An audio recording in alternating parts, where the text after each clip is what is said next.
You're listening to Health Coach Conversations, a podcast where our conversations help health coaches all around the world to level up our businesses and to get more clients.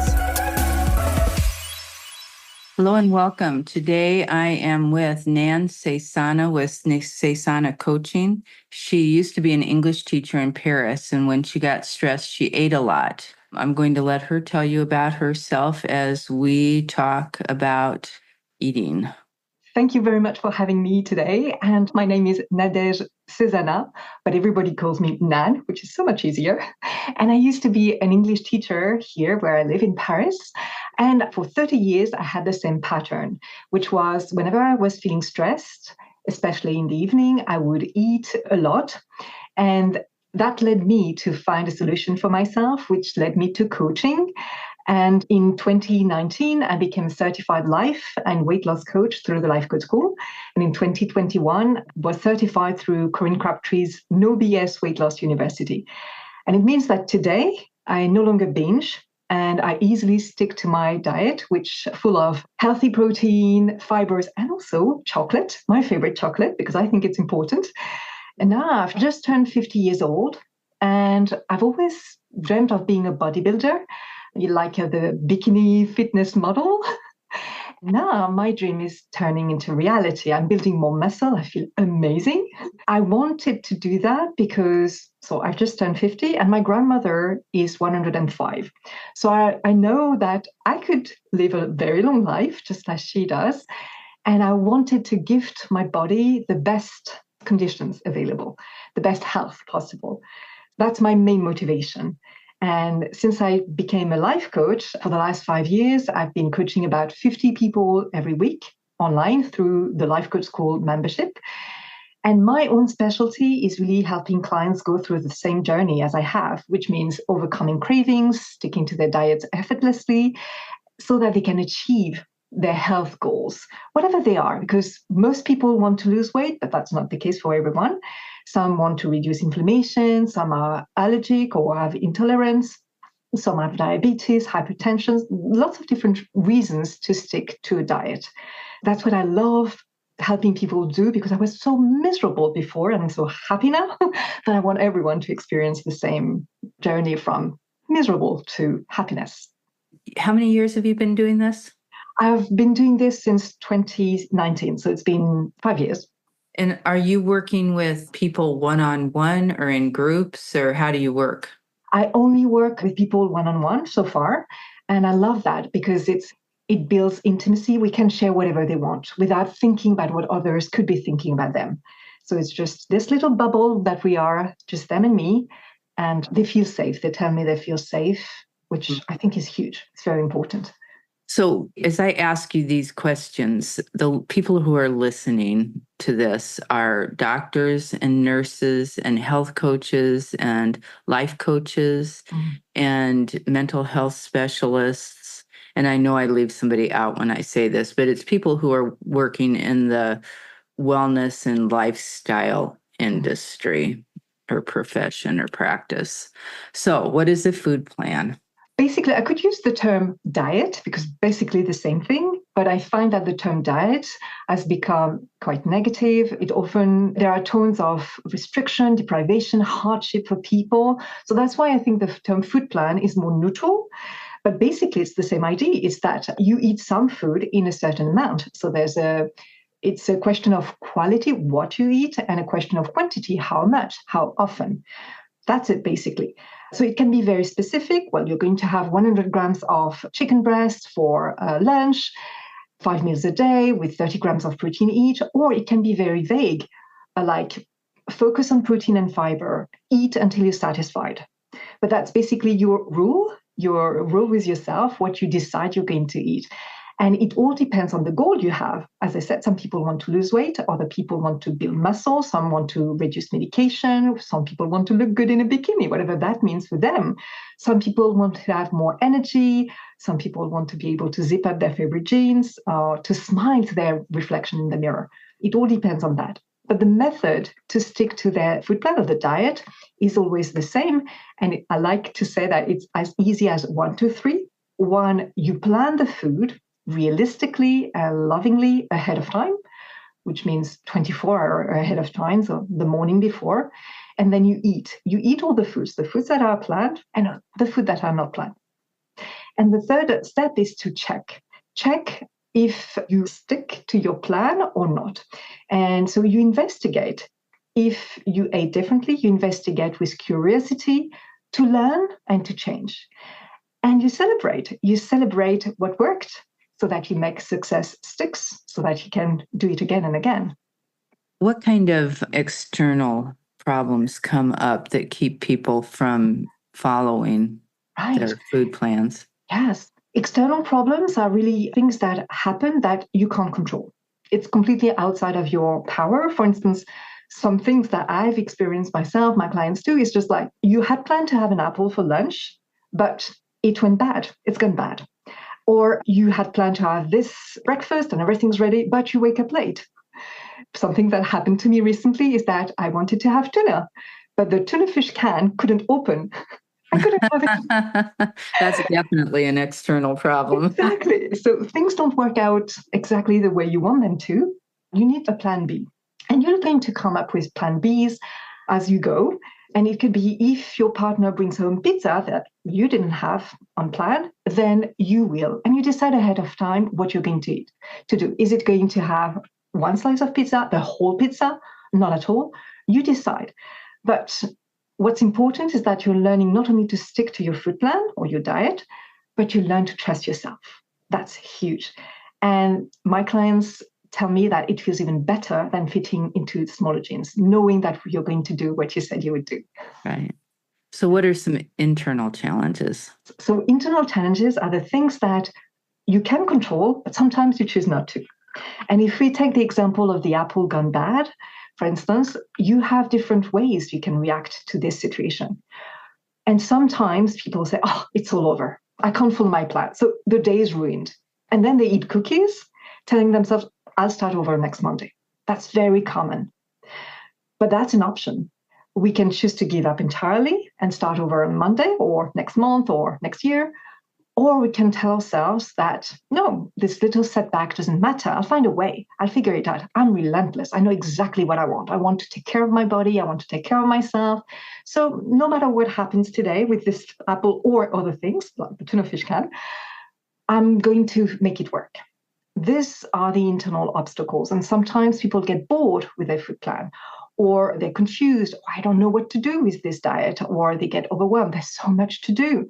These are the internal obstacles that I love helping them with. Do you have tips for people to stick to their food plan or to overcome? Yes, the main tip that I would have would be to actually focus on the planning ahead of time, because very often we're told, well, when you want to lose weight or stick to your diet, track what you're eating. But tracking means that you do it in the moment or after the fact, which then means that it could be inaccurate. But planning ahead of time means that it's all been decided. And all you have to do in the moment is to execute, follow through, which means that all the negotiations, the debates that we can have, oh, I should have this because it's on my plan, but I don't want to. I'd rather have this. And I'm not sure that this is going to be the best food for me right now. So I really advise them to plan ahead of time so that they're prepared. And also what's super fun, what's super interesting is that when you've planned to eat a certain way for lunch, for dinner, for breakfast, for snacks, you know exactly what you plan. So if you have something else, then we know that this is coming from a food cravings. And this is something that we can tackle. Whereas when it's very vague and when it's just you tracking, you keep negotiating with yourself. And whereas when we have the plan, we know that what's off plan is due to a craving. So that's juicy for us to solve after the facts. So really plan ahead of time. Imagine what could go wrong. We know that life is full of ups and downs. There's no fantasy. The reality is that life is 50-50, basically. So it makes sense to explore what could go wrong. And then what you can do with this is have a list of plan B, but also plan C. It can be very simple. It's what we call pre-decision, decisions ahead of time.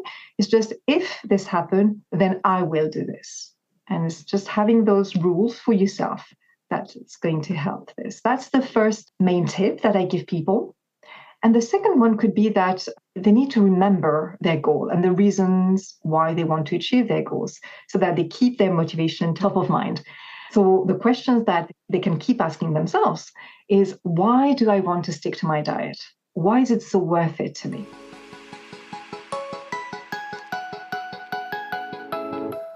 Turn your expertise into a thriving practice with the Health Coach Group. We provide the support and resources you need to succeed. Your passion, our expertise. Together, we can make a difference. Visit thehealthcoachgroup.com today.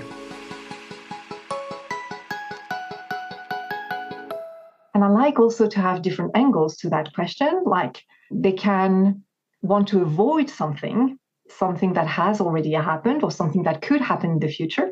So what don't they want? And they could also notice what they do want, what they want to move towards. Like, what do you want? Do you want the skinny jeans? Do you want the energy? So that can create a very rich motivation for them. And then, of course, they need to keep it in mind, because if we think about our goal and then forget about it, we're not going to reach our goal. So they could write it every day.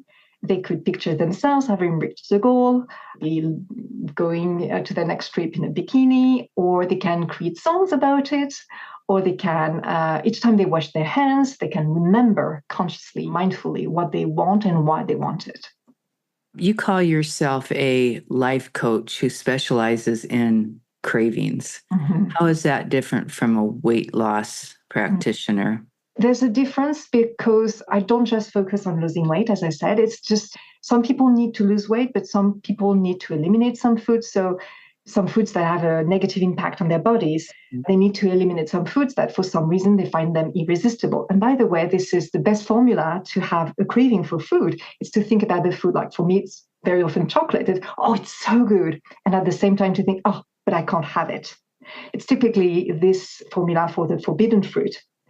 And so I help them change their behavior, whatever their goal is, whether it's weight loss or something else. And the second thing that distinguishes me from a weight loss coach is that I don't tell them what to eat. Weight loss coaches very often provide a plan. But for me, my clients come to me and they already have a plan, whether it's because their physical trainer has provided it for them, or their doctor, or their own experience. They know what suits them best. And most people know basically that eating mostly fruit and vegetables and healthy protein is healthier in the long term than eating mostly processed food.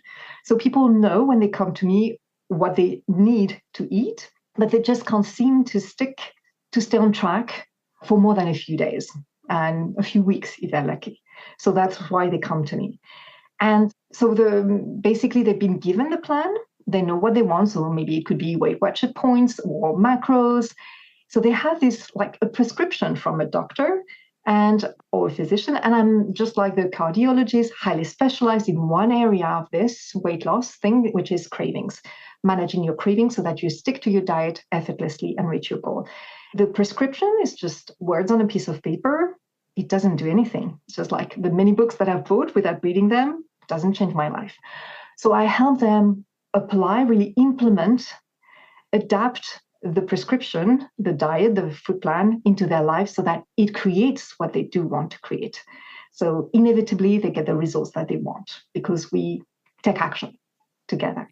In the US, we wouldn't be able to do that as health coaches or life coaches who specialize in cravings because that would be out of our scope of practice. Mm-hmm. If we got the prescription from a doctor and gave that prescription to the person and then help support them as they changed it, then we'd be within the law. But that's very interesting that you can do it that way in France, that it's different. Maybe we didn't tell everybody that you're in Paris, right? Right, I am in Paris, yes. I would think that would be really hard too in Paris. When I think about Paris, I think about bread, pastries and bread. There's bread everywhere. There's a bakery at the bottom of my building, yes. Oh, yeah.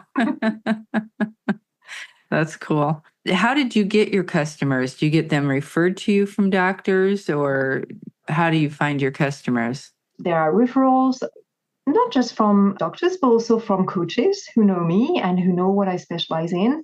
Word of mouth, or they find me on YouTube. I've got a small number of followers. And on Instagram, people look for how can we stick to our diets. So that's how they find me.